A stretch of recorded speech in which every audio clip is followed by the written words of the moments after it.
Chapter 1. Whatever I am. We are aware. We experience reality consciously.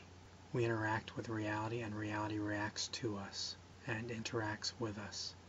Seasons touch us, planets move us, the oceans bathe us, the moon enlights us, and everything around us either brings us aggravation, peace, or enjoyment. We are not human alone, as interacting with human culture or society alone. We are immeasurably part of everything. We are born from the fabric of the universe, made from the smallest bits of reality. The universe is a part of us, of our person, of our body. Our existence is crafted from the bowels of existence itself, from its own components. They have been sewn together and turned into the bodies we inhabit. But we and our awareness are a mystery. Inside this cage, all are trapped, stuck in this time, in this place, unable to transition space at will, unable to do, be, and see as we will, unable to project ourselves to the corners of the world by power of will. Everything around us is mechanical, all of it. Why? Why stuck? Why limited? Why are we? Why do we exist? Is there a reason? These are reasonable queries, but no one can answer me, at least not without arguing with someone else about their take on the matter.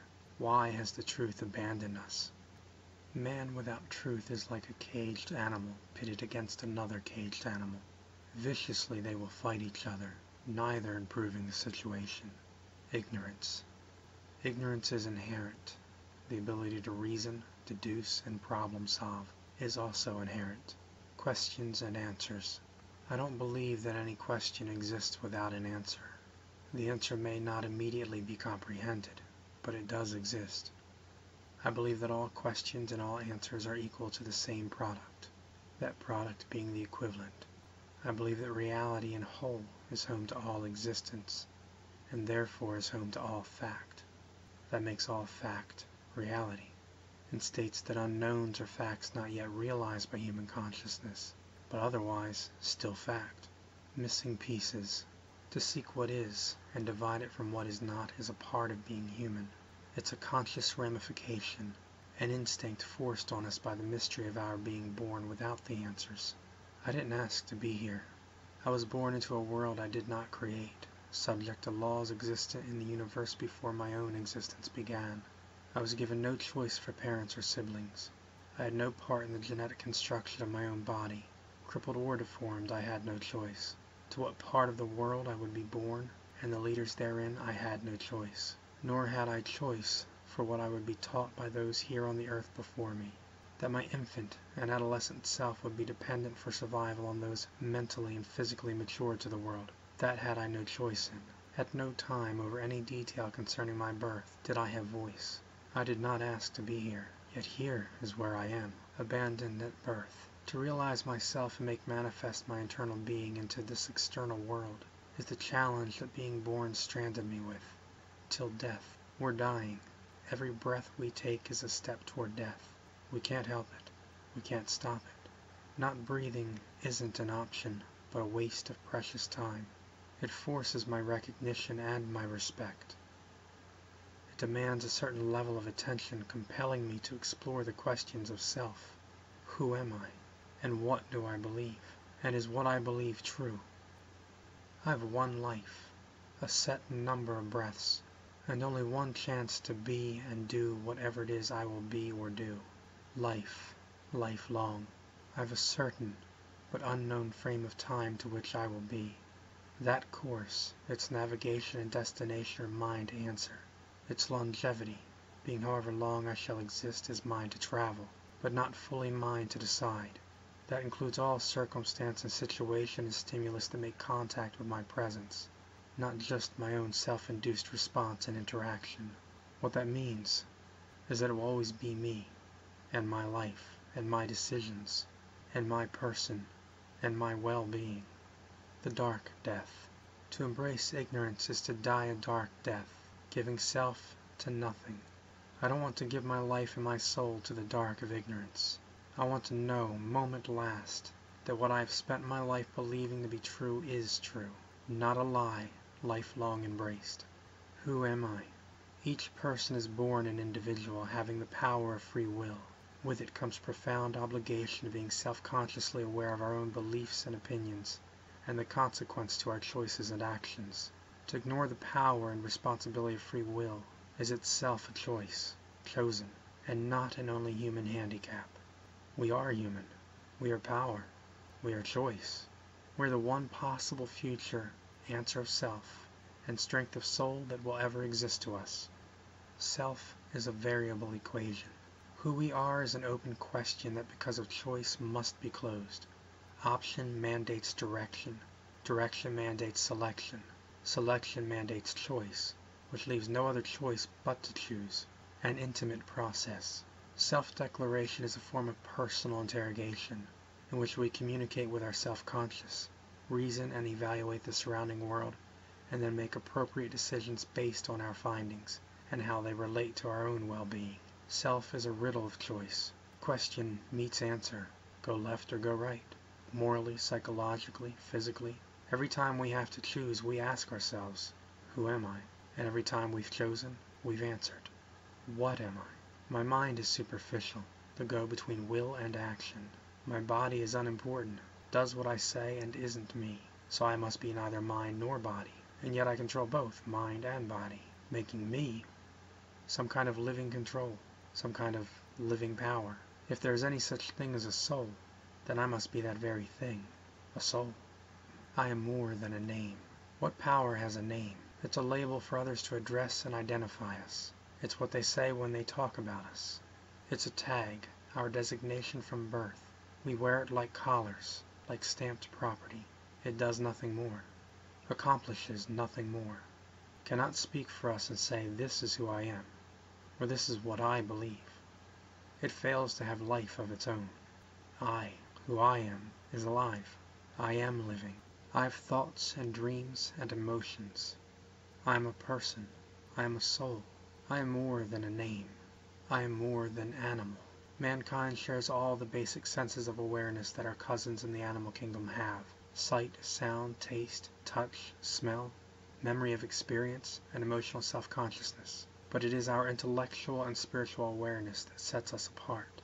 As a species, we have the power of artistic creativity, mathematics deduction, the ability to choose principle over will and instinct, to reason right from wrong, comprehend invisible factor, express any number of feeling or emotion through organized communication, contemplate dimension, apply science, assign classification on basis of fact, principle, characteristic, and property, as opposed to general experience, and revere the pure holiness of life, its beginning and sustaining. All life is special, but human life is blessed, and should be profoundly respected. What makes a man a man? If you take everything away from a man, his friends, his family, his home, you'll be left with the one thing in life that makes him who he is, his soul. In death, all else will remain, surrendered back to the world he borrowed them from. Man is the substance of choice, the manifestation of will and reserve. Painted choices. There's a wonderful thing about paint. Applied to a canvas, it becomes a moving reality, touching places of a person that no hand can go and no eye can see. But without an artist, it can do nothing. Each day is like a blank canvas, pure and pristine, and shouldn't be taken for granted. No man has yet taken her innocence or wed her being. Choice, acting like a paintbrush, creates every property of the reality we paint for ourselves. The picture of yesterday was painted by the choices of yesterday. Today's picture has been painted by the choices we've yet to paint with. While yesterday's painting does echo its reality to us today, the colors and lines we paint today with have their own strokes. We can reflect on yesterday's painting, see the wrong and right, and paint today educated by the choices of yesterday. It's our power as artists to paint our own world, but the canvas is the person of ourself. With our heart turned in on itself, we reflect outward what we dare call self. Heart. Our heart is confined, trapped in the world of its own substance. It resides in isolation, lonely, contrast, and definitively home. To the world that surrounds it, it is invisible. showing only glimpses of its actual person, an incomplete and limited picture. It cannot come in contact with anyone or anything outside its sphere of being. It has one possession and one ally in life, itself only. Who it is, its love, its hate, its integrity, its anger, and the sad knowledge that no one can see it, no one can hear it, and no one can feel its true person. Separated entirely but very much a living being, our heart lives its entire life alone, in a realm and reality by itself, removed from the world, and absent of physical presence. It is forced to acknowledge self, to define, explore, and realize who it is, the only true power it has. Beliefs. Beliefs are meant to limit. They're meant to counter the complexity of being so insignificant when standing alone against the unknown powers of the universe. They're meant to balance self's relationship with the factors that make up this big place called reality. They're meant to help the heart keep beating when the soul says no more, and the mind to trust when the body can't do it. They're meant to bring self to purpose, and purpose to self. They're meant to be our companions through life when no one else is there, and our best friend when no one else seems to care. Beliefs, too.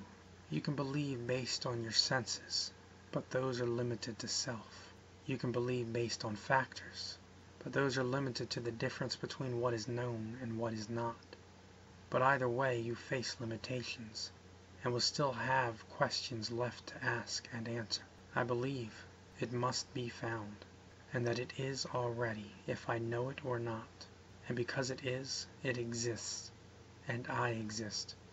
And that makes I and the unknown answer exist, because all exist in the same master existence, together, in the same verse, even if not perceptible, the puzzle. All that we experience in the solitude of self and being. Though it feels grand and stretched, it is never outside ourself. Questions are the response of our ignorance. We face reality as one who knows nothing, and needs to know much. We live in reality, but we are not conscious of its vast contents. Piece by piece, a puzzle takes shape. We begin to notice more and more of reality, gaining answers to our questions. We are not learning the puzzle of reality. It is reality already, and already established. We are learning our place, growing in opinions and perceptions, growing a world within our person, conscience. Reality is reality, a straightforward fact. A rock is a rock. A babbling brook is a babbling brook. A solar system is a solar system. A field of golden grass is a field of golden grass. Reality is.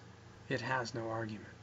Man is straightforward only in death, birth, and form. His conscience is not a realm of fact. It's a realm of argument, where the battle of right and wrong take place. A battle that is spilled over into the realm of reality, where the world that surrounds man is affected by his own inner turmoil, and creatures untold are moved by the force of man's decisions and indecisions both, right and wrong. Argument is the only determining factor in the structured settlement of the reality that is in man's mind.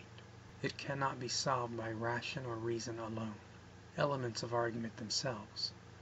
It must contend with itself, as no choice is without cost, and each bears a cross, unloosing the counsel of man's person, who will weigh in on every decision, the mind, the heart, and the soul each. Man is required by his conscience to resolve right from wrong, to erect a parameter of separation, and to identify the unknowns as either or, to the best of his conscious ability.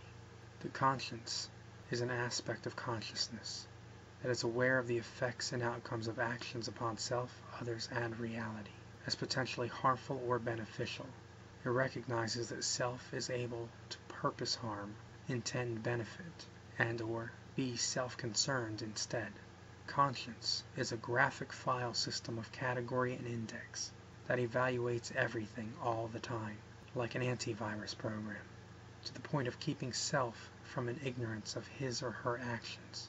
conscience allows mankind to have a purpose, a self-definable purpose that he wasn't born with.